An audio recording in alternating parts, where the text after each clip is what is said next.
నిలువు దోపిడీ, ప్రయాణికులను అడ్డంగా దోచుకుంటున్న బస్సులు, సాధారణ రోజులతో పోలిస్తే 50% అదనపు ఛార్జీల వసూలు, సీటుకో రేటు చొప్పున వసూలు చేస్తున్న ప్రైవేట్ ట్రావెల్స్.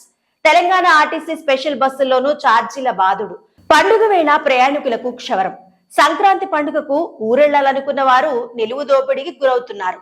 రైళ్లన్నీ ఫుల్ కావడంతో గత్యంతరం లేక ప్రైవేటు బస్సులను ఆశ్రయిస్తున్న వారి జేబులు ఖాళీ అవుతున్నాయి. మరోవైపు బస్సులు కూడా ఫుల్ అయిపోవడంతో అదనపు సర్వీసుల పేరుతో అందిన కాడికి దండుకుంటున్నారు. సీటుకో రేటు చొప్పున వసూలు చేస్తూ ప్రయాణికులకు సంక్రాంతి సంబరం లేకుండా చేస్తున్నారు.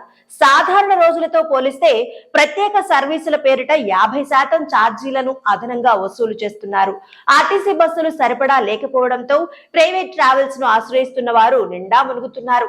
సాధారణ రోజుల్లో కేటగిరీని బట్టి 1200 నుంచి 3500 ఉండే ఛార్జీలు ప్రస్తుతం 2500 నుంచి 7000 వరకు పలుకుతున్నాయి.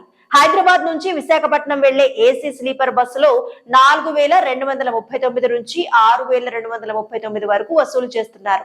అదే సాధారణ రోజుల్లో ఏసీ బస్సులో సీటర్ ధర గరిష్టంగా 1849 ఉండగా ప్రస్తుతం 5649 వరకు వసూలు చేస్తున్నారు.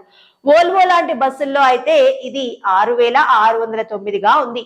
అదే విజయవాడకైతే గరిష్టంగా 3599 వరకు తీసుకుంటున్నారు. మరోవైపు ఆర్టీసీ బస్సుల్లోనూ అదనపు ఛార్జీలు వసూలు చేస్తున్నారు. ఏపీ, తెలంగాణలోని పలు ప్రాంతాలకు తెలంగాణ ఆర్టీసీ 6432 ప్రత్యేక బస్సులు నడుపుతోంది. వీటిలో 50% అదనపు ఛార్జీలను వసూలు చేస్తోంది. సాధారణ రోజుల్లో ఏసీ స్లీపర్ బస్సుల్లో హైదరాబాద్ నుంచి విజయవాడకు గరిష్టంగా 700 ఉండగా ప్రస్తుతం 1050 తీసుకుంటున్నారు.